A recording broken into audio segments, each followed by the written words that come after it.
जातीयवाद करता म्हणून बोलल्या जातं। अहो त्या छगन भुजबळांनी संविधानिक पदावर बसलेले असताना ज्या पद्धतीने मराठा समाजाच्या विरोधात गरळ ओकली, हा सरकार आहे, मुख्यमंत्री आहे, उपमुख्यमंत्री आहे, त्या ठिकाणी सचिव आहेत, आयोग आहे, त्या सर्वांनी मिळून मराठा समाजाला 50% आत आरक्षण देऊन ते जर न्यायालयात गेले असतात तर त्या ठिकाणी न्यायालय लढाई भुजबळ जर त्यांच्या ओबीसीचे ते तथाकथित नेते स्वतःला म्हणतात त्यावेळेस लढले असते तर आम्हाला मान्य झालं असतं की ते न्यायालयात गेले, न्यायप्रविष्ट त्यांनी ती भूमिका बजावली। त्यांनी ते केलं नाही, त्यांनी रस्त्यावर उतरून मराठ्यांचे हातपाय तोडण्याची भाषा केली।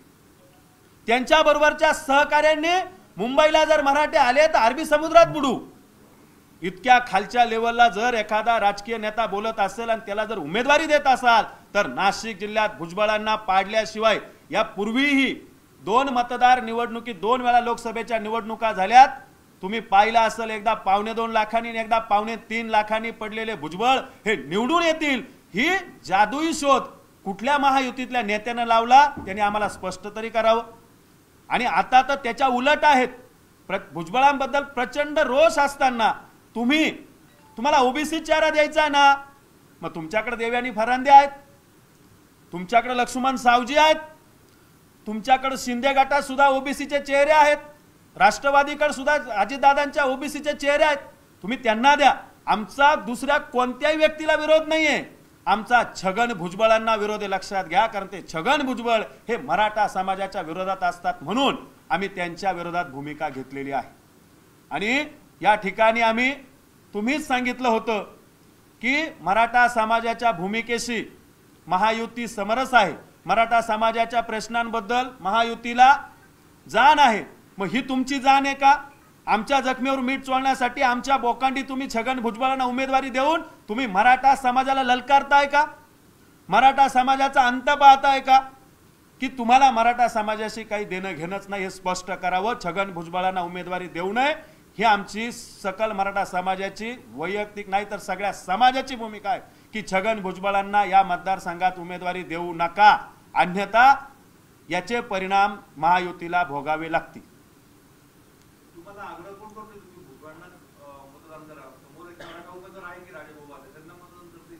नाही, मतदान करायचा प्रश्न आम्ही काही राजाभाऊ वाजेंची शिफारस करायला या ठिकाणी बसलो नाही।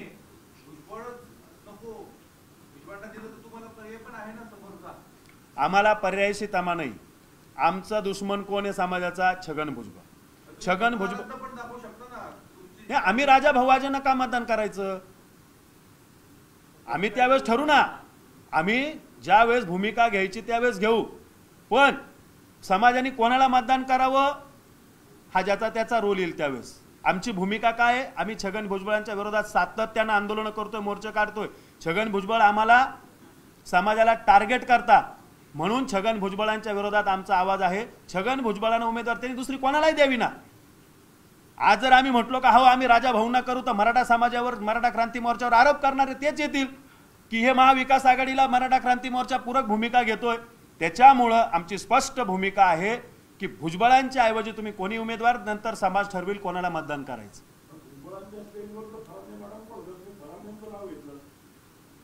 हे बघा, फरांदे मॅडमांनी त्याच्यानंतर त्यांचं स्पष्टीकरण पण दिलेलं आहे। अहो मी माझ्या समाजासाठी काम करतो ना, मी माझ्या समाजासाठी काम करत नाही का? मला त्यांच्याबद्दल आम्हाला दुमत नाही, लक्षात घ्या। भुजबळांनी अति केलेलं आहे, छगन भुजबळांनी अति केलेलं आहे मराठा समाजाच्या बाबत, त्याच्यामुळे भुजबळांची उमेदवारी आम्हाला मान्य नाही। अहो त्यांनी त्यांच्या नेत्याच्या समर्थनात केली ना, मराठा समाजाच्या समर्थनात थोडी, विरोधात थोडी केली। कोणी कोणाच्या नेत्याच्या संदर्भात जर भूमिका घेत असेल तर ती समाज त्यांची भूमिका आहे वैयक्तिक। मराठा समाजाचे विरोधक छगन भुजबळ आहेत, त्यांना उमेदवारी देऊ नये ही आमची स्पष्ट भूमिका आहे।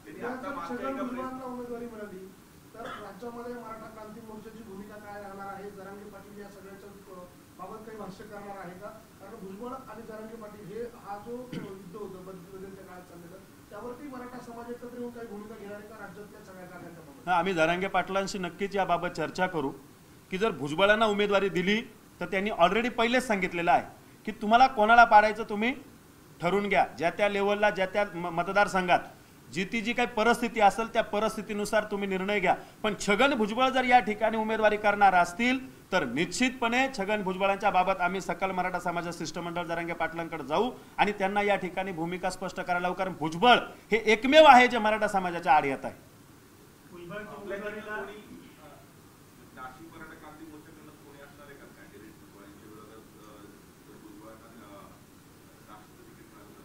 छगन भुजबळांना नाशिकमधून जर तिकीट दिलं तर मी स्वतः उमेदवारी करणार आहे। मी पहिले स्पष्ट केलेलं आहे की छगन भुजबळ जर लढले तर मी स्वतः निवडणूक लढेल या ठिकाणाहून।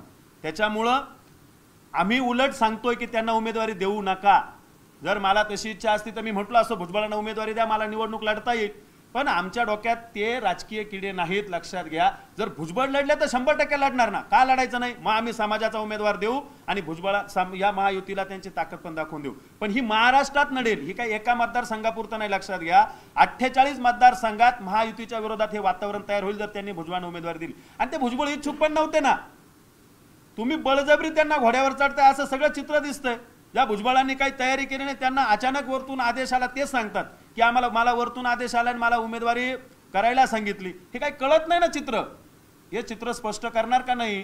तुम्ही त्यांना उमेदवारी देऊ नका, हा आमचा स्पष्ट या ठिकाणाहून आजही ठाम भूमिका आहे आणि उद्या पण तीच भूमिका राहणार। मराठा समाज मतदानाच्या माध्यमातून भुजबळांच्या पाठीशी नसणार असं एकंदर चित्र या प्रेसच्या माध्यमातून 100% हे मीच नाही किंवा हे व्यासपीठच नाही, तुम्ही ग्रामीण भागातल्या शेवटच्या टोकाच्या गावात जाऊन जर एखाद्या सर्वसामान्य मराठा समाजाला बांधवाला विचार, मराठा समाजाचाच नाही, मी तुम्हाला आत्ता परत सांगतो, छगन भुजबळ हे स्वतःला ओबीसीचे नेते समजतात।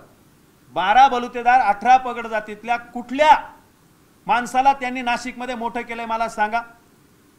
त्यांनी कुठल्या नेत्याच्या संदर्भात एखाद्या ओबीसीच्या घटकाला पुढे आणून त्याला न्याय दिला आतापर्यंत सांगा? आतापर्यंत छगन भुजबळांना स्वतःच्या पुतण्याची उमेदवारी मागता आली, स्वतःच्या मुलाची उमेदवारी मागता आली, स्वतःच्या सुनेसाठी सुद्धा त्यांनी प्रयत्न केले, स्वतः लढतात। अरे एका घरात तुम्ही 4-4 माणसं, तुम्ही ओबीसीचे नेते स्वतःला म्हणतात का? तुम्हाला दुसरे तुमच्या घटकातील दुसऱ्या नेत्यांना किंवा समाजातील एखाद्या तळागाळातल्या माणसाला न्याय देण्यासाठी भूमिका घेता येत नाही का? अजिबात घेता येत नाही। हे फक्त त्यांच्या घरासाठी, त्यांच्या घराला वाचवण्यासाठी छगन भुजबळ हे ओबीसीचं नेतृत्वाचं सोंग आणतात। ते कुठल्याही समाजाला ओबीसीतल्या घटकाला न्याय देत नाही। आणि त्यांनी तुम्ही बघा ना, न्हावी समाजाला मराठा समाजाच्या विरोधात करायचं काय काम होतं का? अरे न्हावी समाज हा गुन्हा गोविंदाने मराठा समाज नांदतो, काही गरज होती का? नाही। आदिवासी समाजाला आणि धनगर समाजाला एकमेकाच्या विरोधात करणारे कोण आहे? हे छगन भुजबळच आहे ना। आणि मग अशा नेत्याला जर जो नेता प्रत्येक जातीच्या 2-2 घटकांमध्ये वाद लावण्याचं काम करतो, त्या नेत्याला उमेदवारी देण्याचं धाडस महायुती का करते? हा प्रश्न आमचा महायुतीला आहे।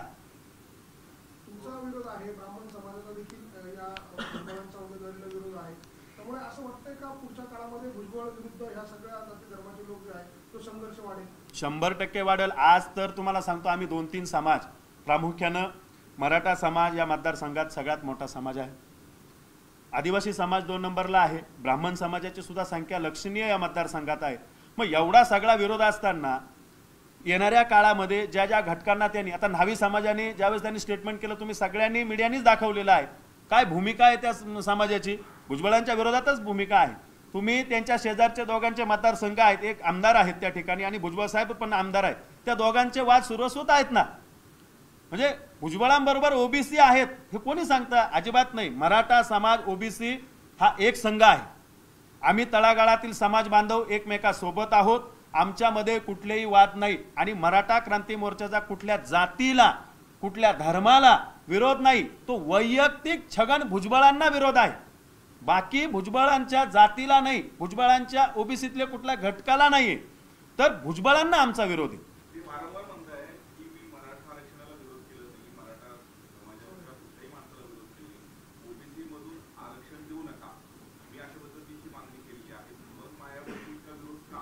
हे बघा, भुजबळ साहेब हे संविधानिक पदावर बसले, आरक्षणाच्या बाबत मला वाटतं भुजबळ साहेबांचा अभ्यास थोडासा कमी। 50% आरक्षण या देशात आहे आणि त्या 50%च्या आत 10% आता सुवर्णांचं आरक्षण वाढवलं म्हणजे 60% झालेलं आहे, पण 50%च्या आत कुणबीचे प्रमाणपत्र मोठ्या प्रमाणात मराठा समाजाने दाखवून दिले की आम्हाला कुणबीमध्ये आम्ही आहोत आणि असल्यामुळे 50%च्या आत आम्हाला आरक्षण द्यावं। 50%च्या बाहेर तर सगळेच म्हणतात ते टिकत नाही ना कोर्टात. 2 वेळा 3 वेळा आरक्षण दिलंय, 50%च्या वरचं 3 वेळा आरक्षण दिलं असताना ते टिकलं नाही. म्हणून मराठा समाज त्याच्या हक्काचं संविधानिक पद्धतीनं टिकणार, संविधानात बसणार, 50%च्या आत आरक्षण मिळते. भुजबळ साहेबांनी म्हणावं ना की जातीय जनगणना करा आणि ज्या त्याच्या जातीच्या जनगणनेनुसार ज्याच्या त्याचा असेल 50%च्या आत मराठा समाजाची जी लोकसंख्या असेल त्या प्रमाणावर त्यांना आरक्षण देण्यात यावं. ही भूमिका भुजबळांनी घ्यावं, आम्ही अभिनंदन करू. पण भुजबळ ते म्हणत नाही. भुजबळांना माहित आहे. भुजबळ काय म्हणतात, आमच्या ओबीसीत. अहो ओबीसी काय तुमच्या बापाची मक्तेदारी आहे का? आमच्या ओबीसीत म्हणजे का? मराठा समाजाला संविधानिक आरक्षण 50%च्या आत ओबीसीतून मिळतंय आणि ते मिळवण्यासाठी आम्ही कटिबद्ध आहोत. त्याच्यामुळे भुजबळांना आमचा विरोध आहे. भुजबळ काय आमचे दुश्मन नाही का, बांध भाऊ नाहीये, पण ते समाजाच्या आमच्या तरुणांच्या तोंडाला पानं पुसतात. आमच्या तरुणांचं मराठा आरक्षण घालवलेलं आहे भुजबळांनी, म्हणून आमचा भुजबळांना विरोध आहे. भुजबळांना विरोध करता आहे, भुजबळांच्या विरोधात एकवटता आहे आणि भुजबळांना निवडून द्यायचं आव्हान निवडून देऊ नका असं आव्हान. पण तुमच्या देखील नाहीये ना, मराठा समाजाचे 4-4, 5-5 उमेदवार जे आहेत ते लोकसभेसाठी इच्छुक आहेत आणि त्यामुळे तुम्ही भुजबळांना आव्हान देत असताना तुमच्यातली कुठे? नक्कीच. आता तुमच्याच सहकार्याने जो प्रश्न विचारला का तुम्ही राजा भाऊ वाजेंना मतदान करा, तसं होऊ शकत नाही. जेव्हा भुजबळांची उमेदवारी डिक्लेअर होईल त्यावेळेस नक्कीच तुम्हाला नाशिक जिल्ह्यातलं चित्र बदललेलं दिसेल. त्यावेळेस समाज एक संघ राहील, समाज एक ठिकाणी बसून त्यावर निर्णय घेईल. म्हणून आज आम्ही कोणाची तरफदारी करायला नाही. ही प्रेस फक्त भुजबळांना उमेदवारी देऊ नये एवढ्यासाठी आहे. समाजाचे उमेदवार उद्या ठरवतील ना. मागच्या वेळेस सुद्धा तुम्हाला माहिती आहे, मागच्या निवडणुकीत मराठा समाजाची मतं विभागू नये म्हणून मी स्वतः फॉर्म भरून माघार घेतली आणि मी हेमंत गोडसेंना पाठिंबा त्यावेळेस दिला होता. तो कॅन्डिडेट आम्ही निवडून पण आणला 2.25 लाखांनी. याही वेळेस जर महायुतीला तसा काही करिश्मा बघायचा असेल तर त्यांनी खरंच मराठ्यांना अंगावर घेऊन दाखवावं. आम्ही मराठे काय आहोत हे महायुतीला दाखवून देऊ. महायुतीमध्ये अनेक पदाधिकारी आहेत मराठा समाजाचे, त्यांना भुजबळांचं काम करावं लागेल. भुजबळांचं काम जोही मराठा समाजाचा माणूस करेल त्यांनी स्वतःचं आत्मपरीक्षण नक्कीच पुढच्या निवडणुकीत करून घ्यायचं. मराठा समाज आणि त्या समाजावर झालेले आतापर्यंतचे अन्याय जर बघितले, मला वाटत नाही भुजबळांच्या गाडीत बसणारा मराठा समाज सुद्धा राहील त्यांच्याबरोबर आणि मतदान जाताना करताना तो दुसऱ्यालाच करेल, एवढं लक्षात घ्या. आणि असे पडले ना, मागच्या वेळेस भुजबळांबरोबर अनेक मराठा समाजाचे नेते होतेच. अहो 2,75,000 मतांनी भुजबळ पडले नाशिक लोकसभेला. आता हे तुमच्या मीडियाच्या माध्यमातून जे कोणी त्यांची कमिटी बसली त्या कमिटीला मी सांगतो की भुजबळांबरोबर त्यावेळेस तर एवढा जातीवाद भुजबळांनी केला नव्हता, एवढं मराठ्यांना डिचवलेलं नव्हतं. त्यावेळेस सुद्धा भुजबळांबरोबर अनेक मराठ्यांचे दिग्गज नेते होते नाशिकमधले.